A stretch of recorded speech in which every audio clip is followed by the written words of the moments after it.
जय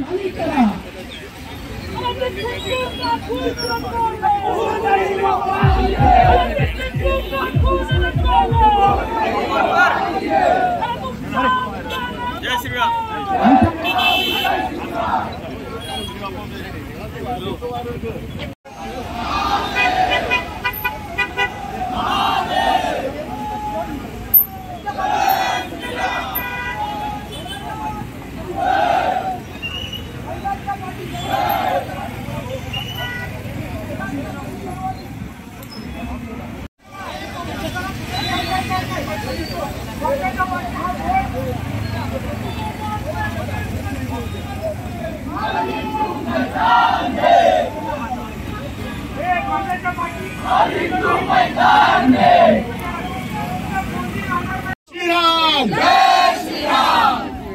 जय जय जय जय जय भवानी, जय जय जय जय जय शिवाजी। गोहत्या को बंद करेंगे, नहीं सहेंगे, नहीं सहेंगे, गोहत्या को नहीं सहेंगे। भारत माता की जय, जय श्री राम, जय श्री राम, जय श्री राम, जय श्री राम। हर हर महादेव, जय करेंगे, ये संकल्प हमारा है, ये संकल्प हमारा है।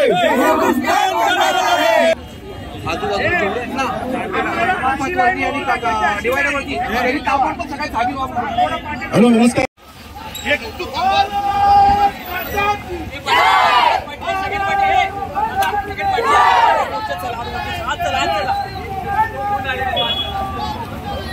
पार्टी चला इकडे।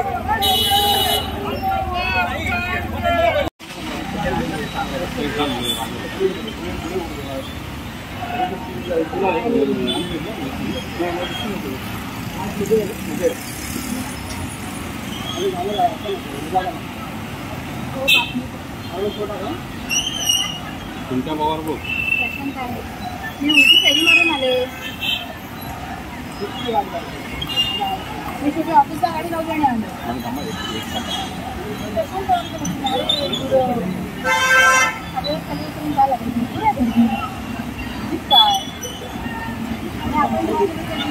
मॅडम थांबा।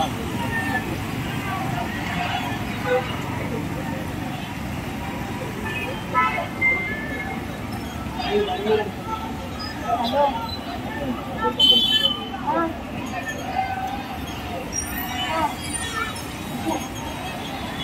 काय झालं?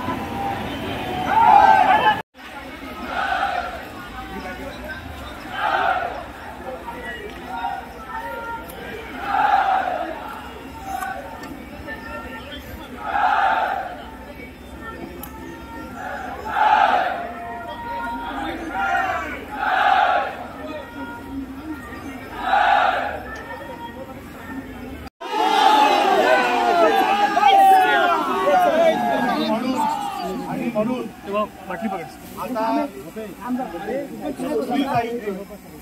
स्वतः इकडे येत आहेत। जे काय बोलणं होईल ते आपल्या सगळ्यांसमोर होईल। एवढंच निवेदन आपल्याला समोर करायचं होतं। आपली चर्चा चालू असताना आपण कान लावून ऐकलं पाहिजे, कारण का पुढची लढाई कशी करायची आहे, कुठल्या दिशेने जायचं आहे हे ऐकल्याशिवाय आपल्याला कळणार नाही। आपल्याला पहिलं पोलीस प्रशासनाचं जे काय उत्तर आहे ते आपण ऐकून घेऊ। पुढची भूमिका आत्ताच जागेवरच आपण स्पष्ट करायची।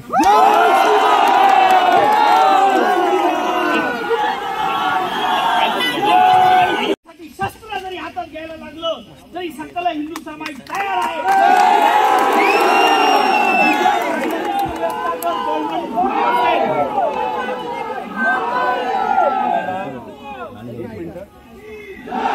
थांबवलं आता 10 मिनिटं झाली, अजून आम्ही किती मिनिटं थांबायचं इथे? तुम्ही बोललात चर्चेला इकडे ते येत आहेत, तर त्यांना चर्चेला आपण इथे आणणार आहे. विचारा, किती वेळ लागणार आहे? अरे आम्ही शूट करतो. म्हणून अशाच प्रकारे इथलं रत्नागिरी आम्ही इकडे थांबायला आलेलो नाही. हिंदू समाज इकडे उभा आहे. किती मिनिटं लागणार आहेत इथून इकडे यायला?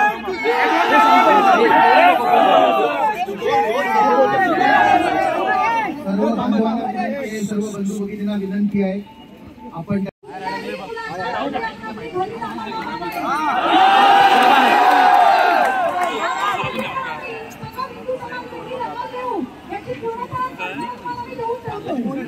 आणि पोलीस प्रशासन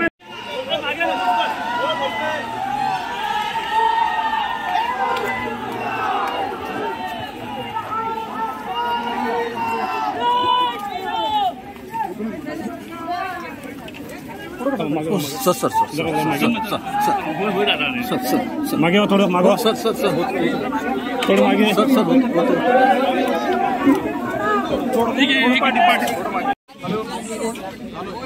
सन्माननीय रत्नागिरी जिल्ह्याचे SP सन्माननीय कुलकर्णी साहेब इथे आलेले आहेत. साहेब, आपल्याला विषय सगळा माहिती आहे. विषय आपल्यासाठी काही नवीन नाही. 48 तास झालेले आहेत. काल संध्याकाळी 48 तास संपलेले आहेत. आपण सगळ्यांना, हिंदू समाजाला आश्वस्त केलं होतं की 48 तासामध्ये आपण आरोपीला पकडणार होतात. त्याचं काय झालं? कालच्या रात्रीपासून पोलीस डिपार्टमेंट आमच्या हिंदू समाजाच्या काही कार्यकर्त्यांच्या घरी जाऊन रात्री 2-2 वाजता त्यांना नोटीस देत आहेत. हे का दिली? आपण कशासाठी दिली? आपण आरोपी पकडले आहेत का? दुसरं, नुसतं त्यांच्यावरती बेलेबल ऑफेन्स लावून चालणार नाही, त्या भडव्यांवर मोका ऍक्टच लागला पाहिजे.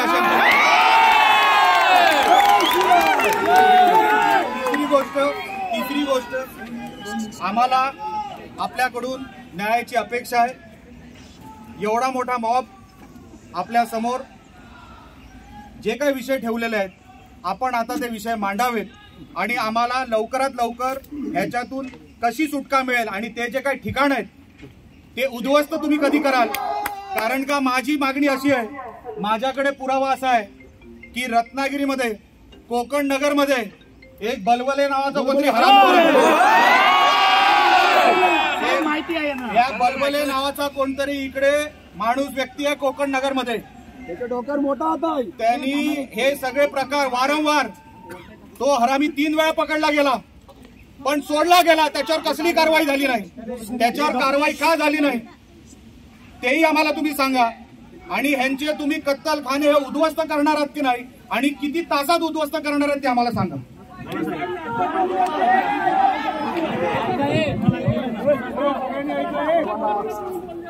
नमस्कार, मी पोलीस अधीक्षक कुलकर्णी बोलतोय.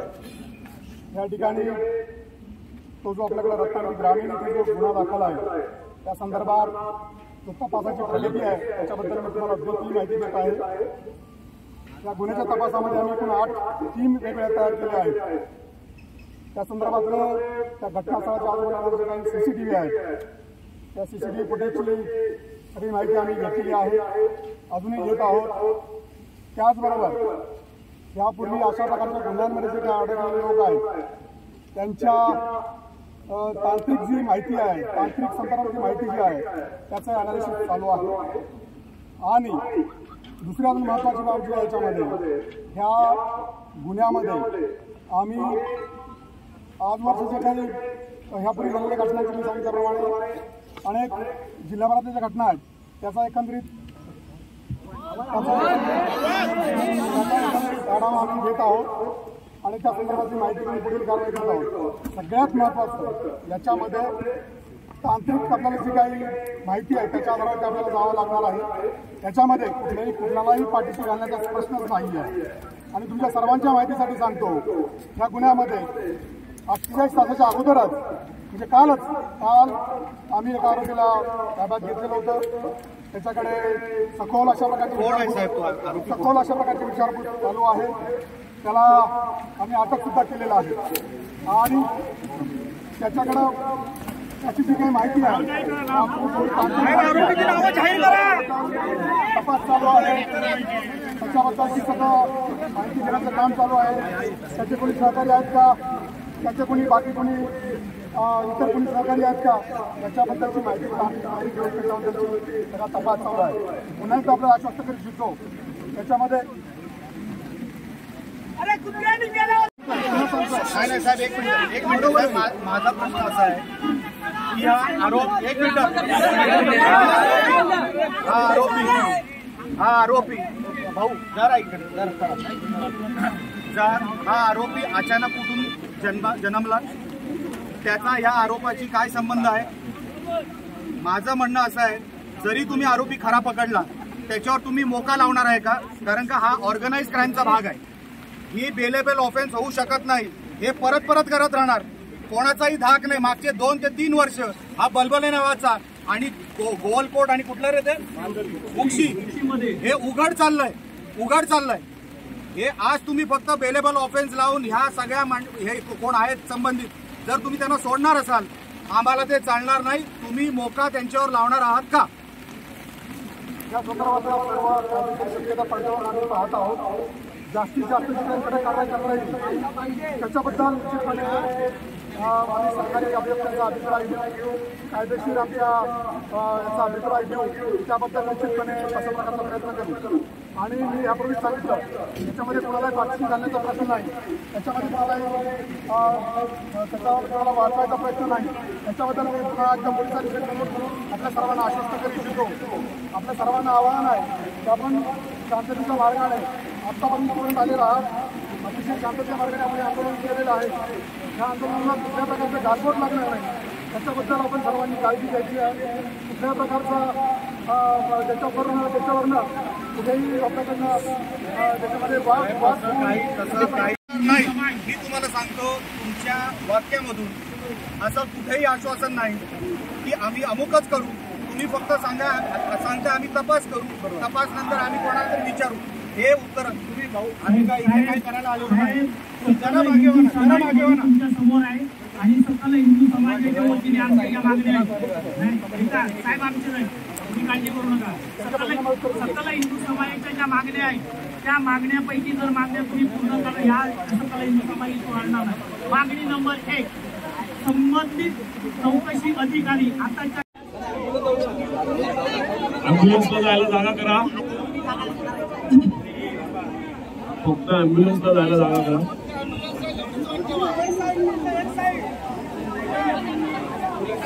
ॲम्ब्युलन्सला जायला जागा द्या. पूर्वी वासरूचं डोकं रत्नागिरीच्या रस्त्यावर पडलेलं, त्याच्यानंतर गोरक्षक जमले, हिंदू समाज जमला, पोलीस स्टेशनमध्ये तक्रार घेऊन गेला. पोलिसांनी आम्हाला सगळ्यांना आश्वासन दिलं की 48 तासामध्ये आरोपीला शोधू, त्याच्यावरती कडक कारवाई करू. 48 तासही पूर्ण झाले आणि आज जेव्हा पोलिसांना आम्ही विचारलं आरोपी पकडला गेला का, तर एक कोणतरी आरोपी त्यांनी काल संध्याकाळी पकडला असं म्हणणं पोलिसांनी आम्हाला सांगितलं. त्याच्यावरती कुठला सेक्शन लागला, तो कोण आहे आम्हाला माहीत नाही. कारण का 2 दिवसामध्ये अशा अफवा आल्या, काही डिजिटल मीडियामध्ये पण अशा अफवा आल्या की कुत्र्यांनी वासराला खाल्लं, असं कुठल्या तरी डिजिटल मीडियामध्ये बातमी फिरत होती. तर आम्ही पोलिसांना विचारलं, जो कोण तुम्ही पकडलाय तो कुत्रा पकडलाय की माणूस पकडलाय, तो अगोदर स्पष्ट करा. पोलीस नाव सांगायला तयार नाही. तुम्ही हजर का केला नाही आम्ही विचारलं तर अजून हजर केलेला नाही. 48 तास झालेले आहेत. आम्ही आंदोलन करणार हे पोलिसांना माहीत होतं. हे आंदोलन उग्र होणार हेही पोलिसांना माहीत होतं. आम्ही नुसतं आश्वासनावर थांबणार नव्हतो हेही पोलिसांना माहीत होतं. तरी इतका वेळ जेवढा वेळ पोलीस प्रशासन हिंदू समाजाला रस्त्यावर बसवतोय, लक्षात ठेवा इथे थांबणार नाही. ह्याचा वणवा लागणार पोलिसांनी, लक्षात ठेवावं. हे इकडे थांबणार नाही. कोणाचा तरी दबाव असेल तर पोलिसांनी आम्हाला सांगावं, आम्ही पोलिसांबरोबर उभे राहू. पण कोणतरी इकडे कोण व्यापार करतोय मागच्या किती वर्षापासून, एक कोणतरी मुसलमान बलबले नावाचा इकडे, तो साला इकडे 5-6 वर्षापासून इकडे ओपन व्यापार करतोय. त्याला पकडला गेला, 3 वेळा पकडला, कोणाच्या तरी फोनवर सोडला गेला. कोण आहे तो बलबले?